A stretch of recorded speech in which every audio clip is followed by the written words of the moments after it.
অনেকদিন পরে বাচ্চাদের জন্য চিকেন ফ্রাই তৈরি করলাম। আর আমার হাতের চিকেন ফ্রাই আমার বাচ্চারা অনেক পছন্দ করে খায়, একদমই দোকানের মতো হয়। আসসালামু আলাইকুম, সবাই কেমন আছেন? চলে আসলাম আপনাদের সাথে আরেকটি ব্লগ নিয়ে। অনেক দিন পরেই চিকেন ফ্রাই রেডি করতেছি, কারণ চিকেন ফ্রাই বানাইতে গেলেও কিন্তু চিকেনটা মেরিনেট করে রাখতে হয় অনেকক্ষণ সময়। বেশি ভালো হয় যদি আগের দিন এটা মেরিনেট করে রাখা যায়। তো আমিও এটা একদমই রাতের বেলায় মেরিনেট করে রাখছি, পরের দিন সন্ধ্যাবেলায় ভাজি করতেছি। আর আমার চিকেন ফ্রাইটা এত মজা হয়েছিল, বাচ্চারা তো অনেক পছন্দ করে খাইছে। আর তুরাজ বাবু কয়েকদিন ধরেই বলতেছে যে আম্মু চিকেন চিকেন, মানে সে চিকেন ফ্রাইটা চাচ্ছে।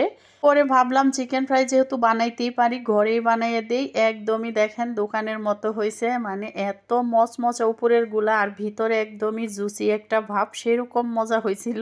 মানে সত্যি কথা বলতে কি সবাই অনেক পছন্দ করে খাইছে।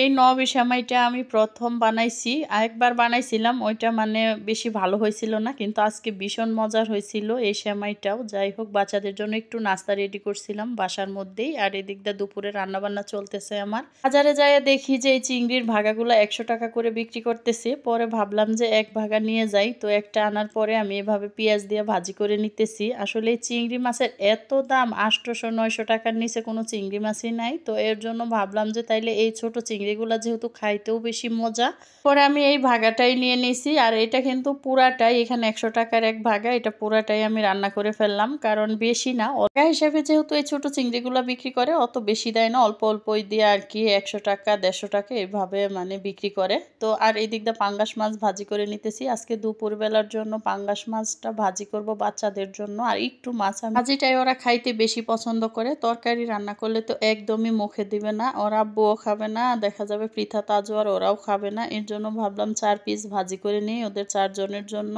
আর অল্প আমি রান্নাও করছি, কারণ আমি ভাজি মাছটা বেশি পছন্দ করে খাইতে পারি না, আমার কাছে ভালো লাগে না। তো ঢেঁড়স দিয়ে রান্না করে নিছি।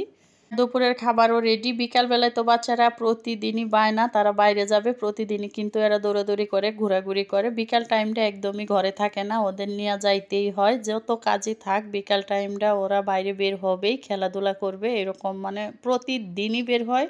দুই ভাই তো মাশাল্লাহ অনেক দুষ্টামি করে, মানে মারামারিও করে আবার আদরও করে, সব দিক মিলে এই দুইজনে সারাক্ষণ খেলাধুলা করবে। আর মানে ভাইরে ছাড়া একদম থাকতেও পারে না তুরাজ, আবার ভাইরে মারবেও, আবার ভাইও দেখা যায় ওর সাথে ঝগড়া লাগে।